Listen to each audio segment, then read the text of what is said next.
Okay, so everybody who doesn't know the other gentleman on the other side of this screen, this is John Tiller. He is the general manager and man that runs Mission Realty at eXp alongside Clayton Getz.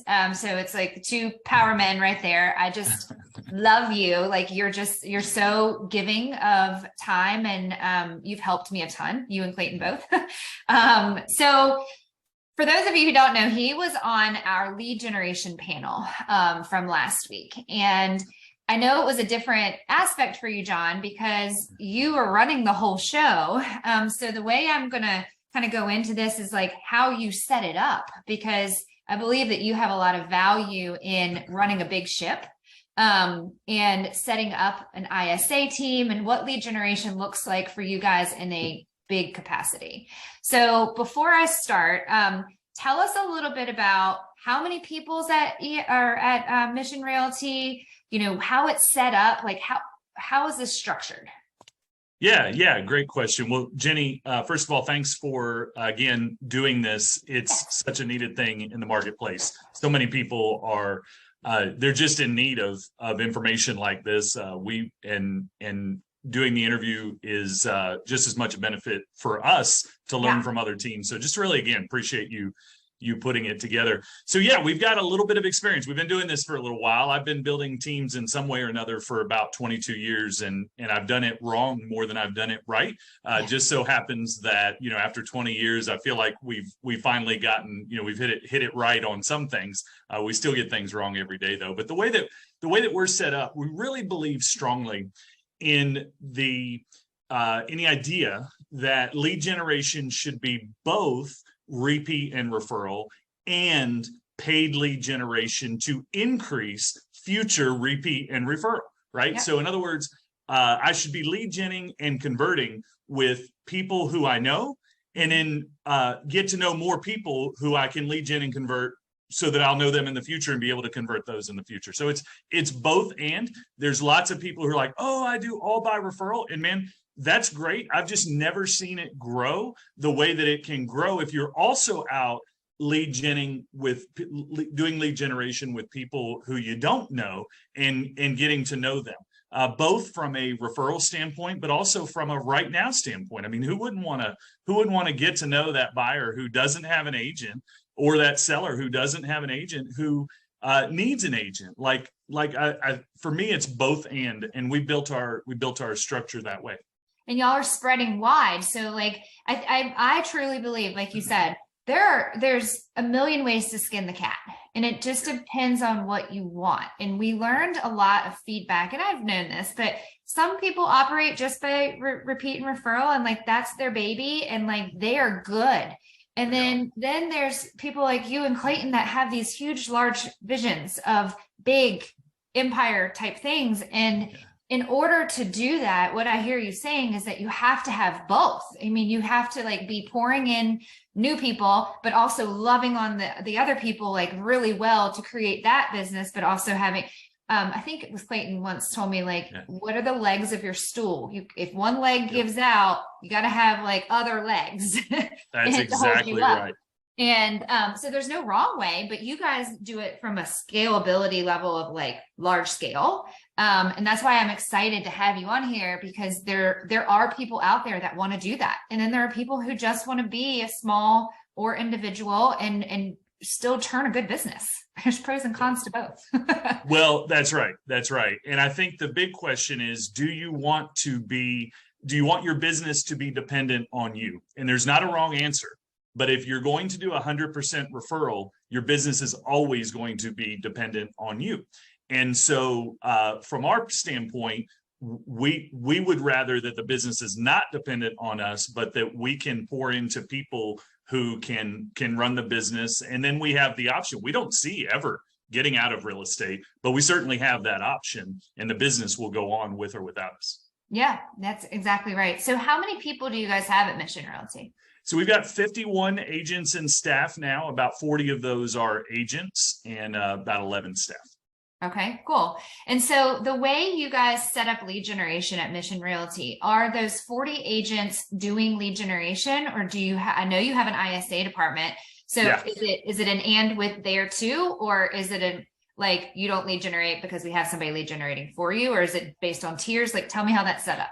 Yeah, so it's a really interesting question. It took a long time to figure it out. We've done it in a lot of different models and over a lot of different years. Which Here's is what why I'm I asked, convinced because of. there's so many different ways. Yeah, to do it, and yeah. like you try it on, you're like, oh, that didn't work. Well, that's exactly right. And here's the basis of how to make that decision. What we have found in general is that most agents who get into the business don't get into the business to get on the phone and prospect. Most agents get in the business to build relationships. The best agents are relationship driven, and they're really good face to face. They may or may not be good on the phone, but even if they are good on the phone, they prefer face to face.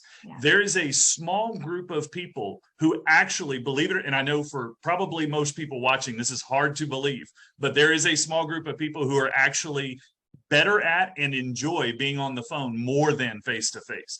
And that's an ideal inside salesperson. So what we do is, because so much of the business is based on being on the phone and based on follow-up with people you don't really have a relationship with. When you're talking about paid lead generation, our paid lead generation, unless it's a source that we know they're going to go see a house right now, like if we know it's a source that they're calling to set up a showing, that'll go straight to our agents who do showings, what you would consider a normal agent or an outside sales agent.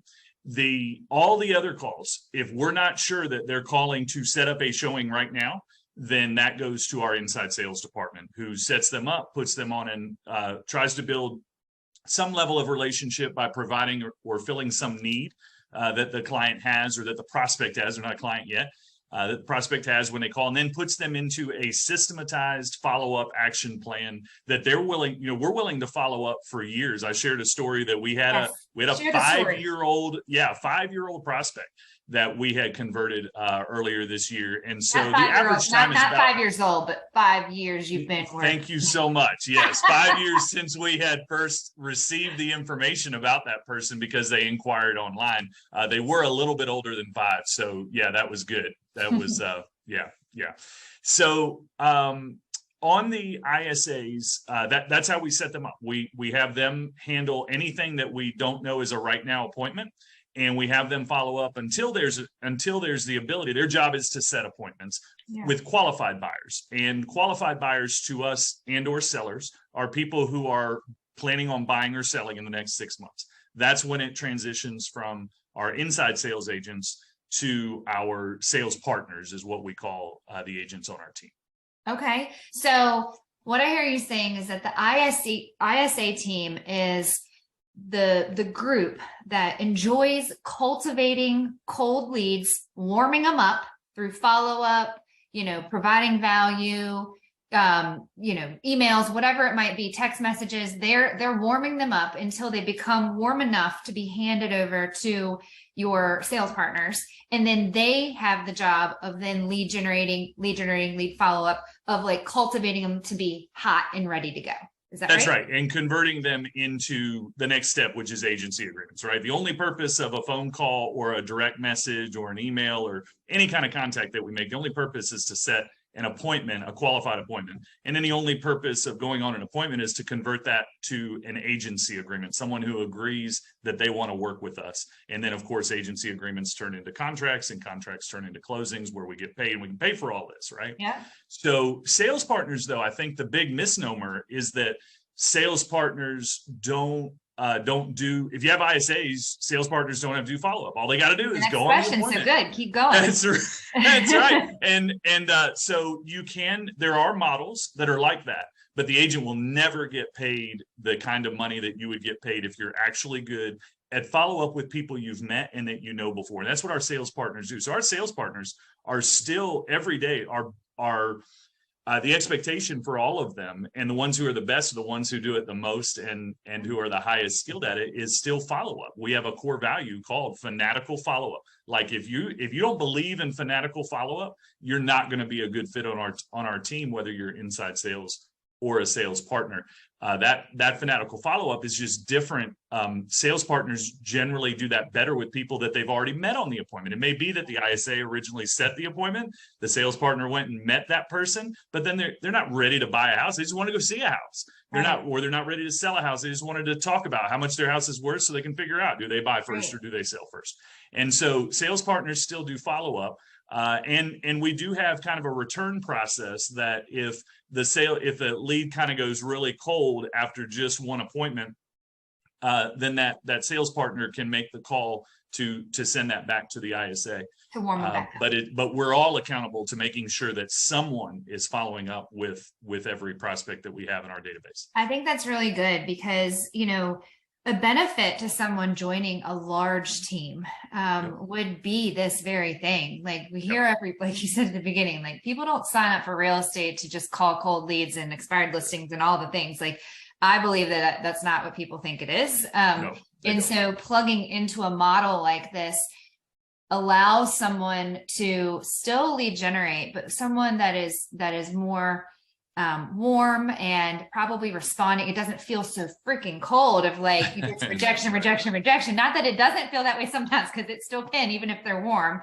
But you have a baked in process to where you have people cultivating that. So you mentioned that these ISA personalities are very rare and small. However, where do you find, like if somebody's trying to start an ISA team, where would you find, I have in my head where I think I would go first. Where do you find the ideal candidates for someone who just wants to be on the phone? And you tell me, and then I'm going to tell you what I think. Sure. That sounds good. So let me start with where you don't find. And the biggest mistake that I've made, that we've made, that agents make all the time, team leaders or people trying to build a team make.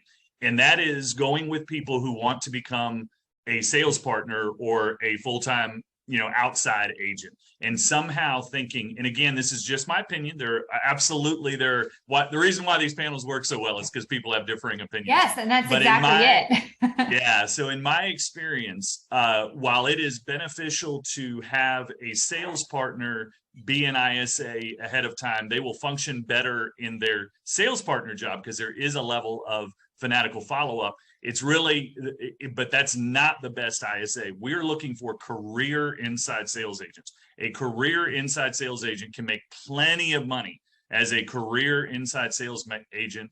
And it's really about, we test a few things regarding them and their personality. Of course, we run them through our own core values and our mission to make sure they're aligned with that. But as far as personality type, a lot of us use DISC. It's kind of a basic form of a lot of other personality profiles. And I would never push away somebody because they had the wrong DISC. Like if everything else worked, I wouldn't. This is not a always or never statement, right. But it's going to be easier for them and their personality if they're a DC personality, which is a dominant. Like they're not afraid to close. That's kind of you got to ask for the appointment, and with people that you don't know, and so you got to be able to do that. And then C personality is just the details, because you're processing such a high number of leads.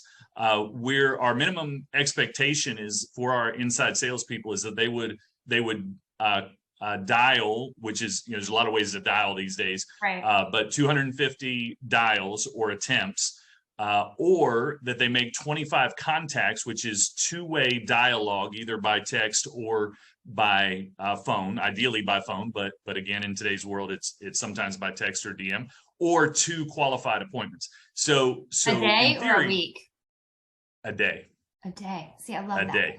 Good. Yeah. And so you've got to be focused and detail oriented. If we have somebody who is generally our best fit, and again, we're not pigeonholing anybody based on their personality type, but you're going to have challenges if you're not this personality type. And it's going to be easier for you if you are. Generally, our sales partners are IS personalities, right? So they love people, they love to support people, they love to have fun, and they can get people excited about stuff. People that they know. They don't always, sometimes they are, but they're not always great with the details. And so, but they're really great with people. And so that's generally what the sales partner side looks like. So when I'm looking for an ISA. We just post them, and we've gotten them from different places, but we post them online like any of our other staff positions, using generally Indeed is kind of the preferred place these days.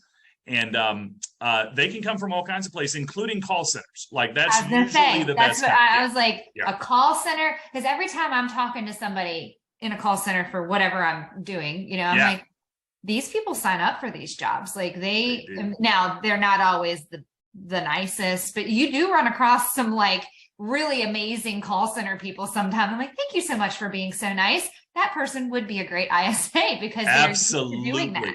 That's exactly it. And those people couldn't imagine doing a face-to-face appointment. The right person couldn't imagine. And it's not that not all of them, but there are many of the right people who can't imagine doing a face-to-face appointment. They're like, that sounds like, like the definition of hell to me. That's not good. And, but I'll get on the phone all day long. Sure. I'll talk to people. What's wrong with talking to people? I can talk to anybody. I just don't want to go too deep with them, which is really funny, isn't it?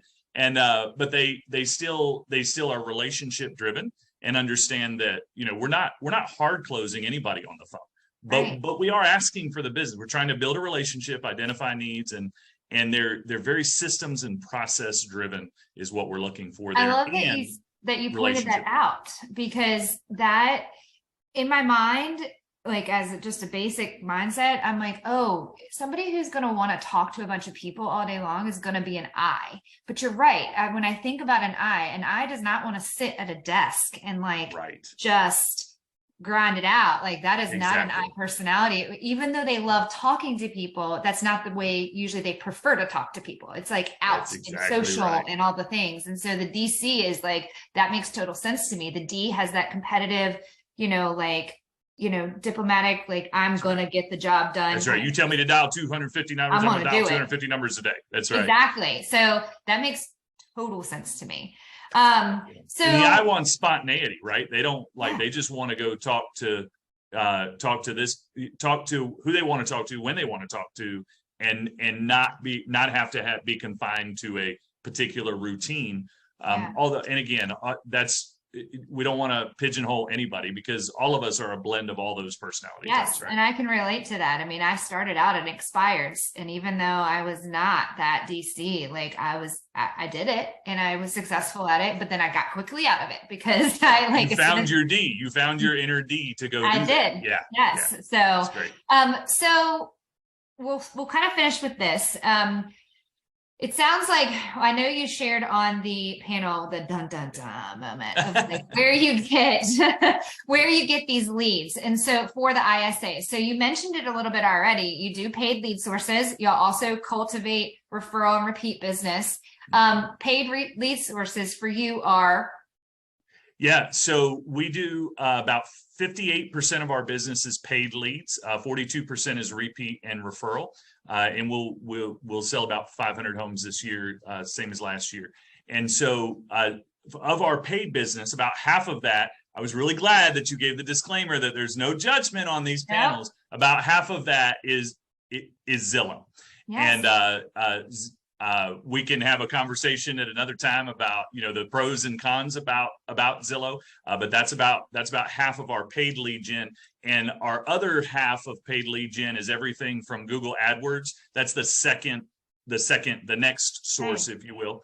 And then we have all kinds of referral networks that we're hooked into that we consider a referral from an agent a paid lead source, because that's a referral from an agent, even though that's relationship driven. That's in that 58% of the business that we pay for. Yeah, and I think again, no judgment, because if you look at the numbers and you look at the people just here in Richmond, but across the country, the ones that are selling 500, 1,000, 900, all of them have some sort, they're literally all of them have some sort of paid lead generation that they do pay for to get to those numbers, which brings you back to exactly what you said at the beginning. Like you have it both coming in.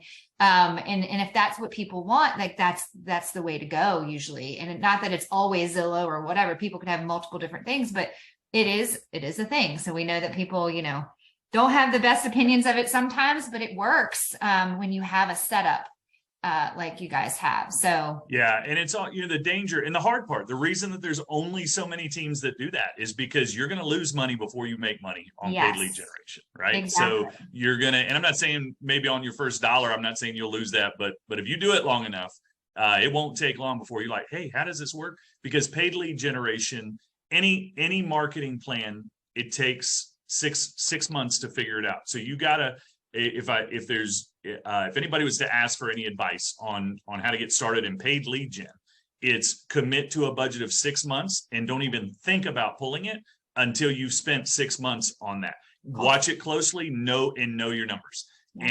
And then you'll know whether that was good or not. And the whole point in paid marketing is to fail forward. That's probably a bigger concept in all of business, but especially in paid marketing is we're going to do it. We're going to commit to it for 6 months, and we're not going to do it any longer than that if it's not making us money. But we're also going to give it a shot so that we're not wasting the 3 months that we spent on it, not knowing if it would have blown up in month 4. Right. Yeah. And so blown up in a good way in month 4.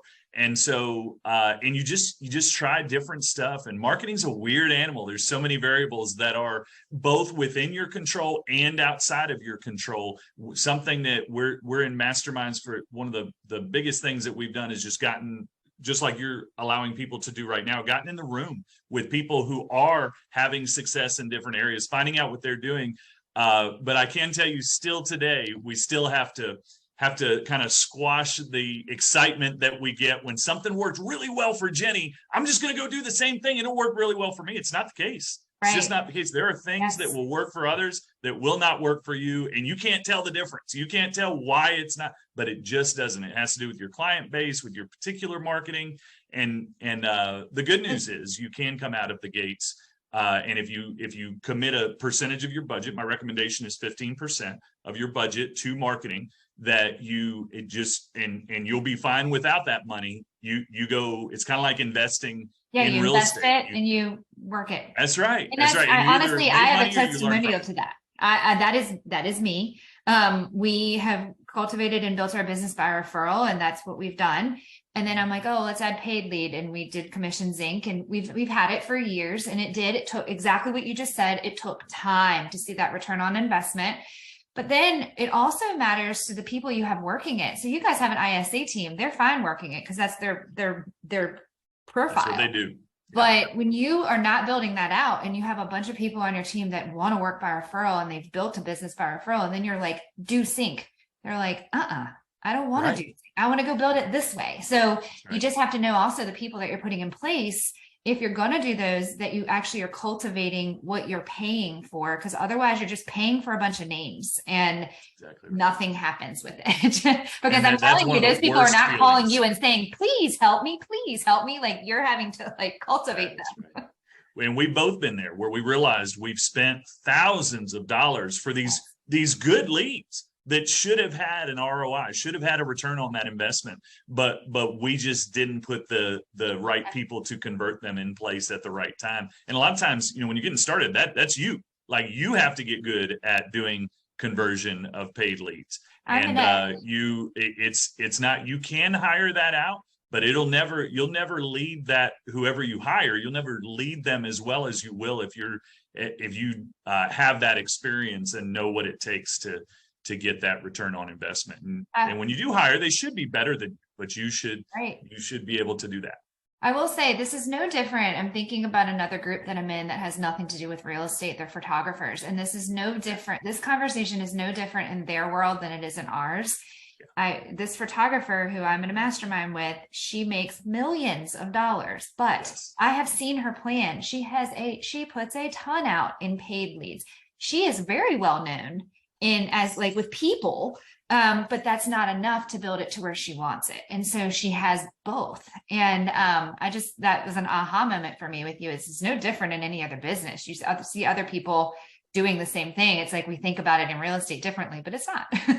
Nope, it's exactly the same. That's exactly right. Exactly. Well, thank you so much. I really appreciate that deep dive. I think it'll help people who want that, and or who are trying to make it happen, but maybe they have an aha of like, oh, that's why it's not working, maybe because of the people or what we're trying to build here. So Again, for everybody who's on this call, this is John Tiller with Mission Realty at EXP. Give them a follow. Mission Realty, they do some amazing things. Y'all put out together events and trainings and things like that, but your team is also amazing. You're just good people. So if you don't already follow them. And just thank you so much for pouring into us, John. I really appreciate it. Hey, you bet it, Jenny. Thanks again for doing this, and reach out anytime. Anybody's got any questions, you can find me or Mission online, and we're happy to answer anything that we can help with. Awesome. Thanks. I'll talk to you soon. See you. Bye.